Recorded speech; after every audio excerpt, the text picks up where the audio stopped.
April ২০২৬। পারস্য উপসাগরের নীল জলরাশি আজ যেন একটু বেশিই অশান্ত। দিগন্ত জোড়া জলরাশির বুক চিরে ৪টি অত্যন্ত দ্রুতগামী স্পিড বোট তীরের মতো ছুটে চলেছে। এই বোটগুলোর ভেতরে কোনো সাধারণ যাত্রী নেই। রয়েছেন ইরানের এলিট নৌ কমান্ডো বাহিনীর ৩৭ জন প্রশিক্ষিত যোদ্ধা। তাদের প্রত্যেকের চোখে সতর্ক দৃষ্টি, অস্ত্র প্রস্তুত। কেন এই রুদ্ধশ্বাস দৌড়? কার খোঁজে এই দুঃসাহসিক অভিযান? আন্তর্জাতিক গণমাধ্যমের রিপোর্ট বলছে, হরমুজ প্রণালী, যা বিশ্বের জ্বালানি তেলের সবথেকে গুরুত্বপূর্ণ ধমনী, সেখানে আজ এক রহস্যময় খেলা শুরু হয়েছে। একটি বিশালাকার পণ্যবাহী জাহাজ, যা কোনো পরিচয় ছাড়াই ইরানের জলসীমায় ঢুকে পড়েছে। আজকের ভিডিওতে আমরা উন্মোচন করব সেই অভিযানের প্রতিটি সেকেন্ড, যা মধ্যপ্রাচ্যের ভূ রাজনীতিকে কাঁপিয়ে দিয়েছে। সরাসরি যুদ্ধের ডামাডোল নাকি স্রেফ একটি সতর্কবার্তা?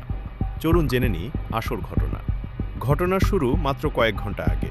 তেহরানের কোস্টাল রাডার কন্ট্রোল রুমে দায়িত্বরত ছিলেন অভিজ্ঞ অফিসার আহমেদ রেজা। বছরের পর বছর এই স্ক্রিনের সামনে বসে হাজার হাজার জাহাজের সিগন্যাল দেখেছেন তিনি।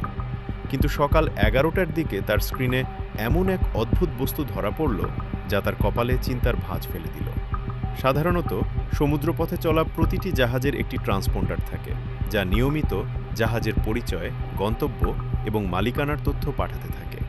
কিন্তু এই বিশেষ জাহাজটি ছিল সম্পূর্ণ নীরব। রাডার স্ক্রিনে কেবল একটি ছায়ার মতো বস্তু দেখা যাচ্ছিল, যা অস্বাভাবিক দ্রুতগতিতে ইরানের সমুদ্রসীমার দিকে ধেয়ে আসছে। আহমেদ রেজা দ্রুত সিগন্যাল যাচাই করলেন, কিন্তু কোনো তথ্য পেলেন না। অর্থাৎ জাহাজটি ইচ্ছাকৃতভাবে নিজের পরিচয় লুকিয়ে রেখেছে। আন্তর্জাতিক সমুদ্র আইন অনুযায়ী পরিচয় গোপন করে কোনো স্পর্শকাতর জলসীমায় প্রবেশ করা মানেই সেটি একটি চরম হুমকি। নিরাপত্তার প্রশ্নে ইরান কোনো ঝুঁকি নিতে রাজি ছিল না, কিন্তু সমস্যা ছিল সময়। নিকটতম বিমান ঘাঁটি থেকে জেট পাঠাতে সময় লাগবে। কমান্ড সেন্টার থেকে তাৎক্ষণিক নির্দেশ এলো, স্পিডবোট ইউনিটকে কাজে লাগাও। ইরানের এই বিশেষ স্পিডবোটগুলো কোনো খেলনা নয়। এগুলো ঘন্টায় প্রায় ১৮০ কিলোমিটার বেগে ছুটতে পারে।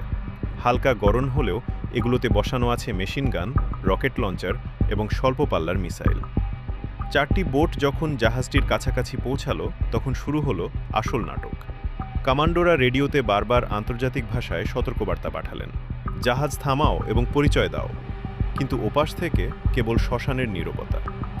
জাহাজটি যেন কোনো রোবট, কারো কথায় কান না দিয়ে সোজা এগিয়ে চলেছে। কথায় কাজ না হওয়ায় কমান্ডোরা সরাসরি অ্যাকশনে যাওয়ার সিদ্ধান্ত নিলেন। বিশাল জাহাজের উত্তাল ঢেউয়ের মধ্যে ছোট স্পিডবোট নিয়ে সমান্তরালভাবে চলা অত্যন্ত কঠিন কাজ।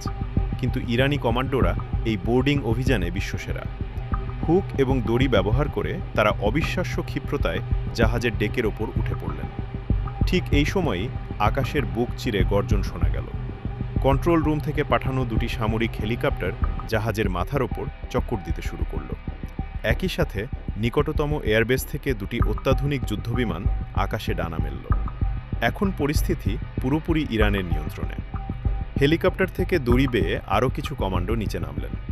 জাহাজে এখন প্রায় ৫০ জনের বেশি সশস্ত্র যোদ্ধা। প্রতিটি কোণা, প্রতিটি কেবিন এবং কন্ট্রোল রুম তল্লাশি করা শুরু হলো। অবশেষে প্রায় ২ ঘন্টার রুদ্ধশ্বাস প্রচেষ্টার পর সেই দানবীয় জাহাজের ইঞ্জিন বন্ধ করতে বাধ্য হলেন কমান্ডোরা। জাহাজটি আটক করা হলো ঠিকই, কিন্তু রহস্যের জট যেন আরও পাকিয়ে গেল।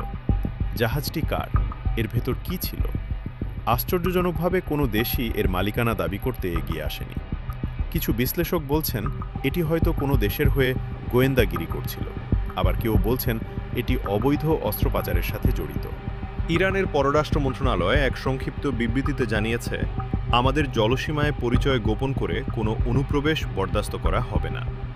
হরমুজ প্রণালী দিয়ে বিশ্বের ১/৩ জ্বালানি তেল পরিবহন হয়। এই পথ যদি কোনোভাবে অনিরাপদ হয়, তবে পুরো বিশ্ব অর্থনীতি মুখ থুবড়ে পড়বে।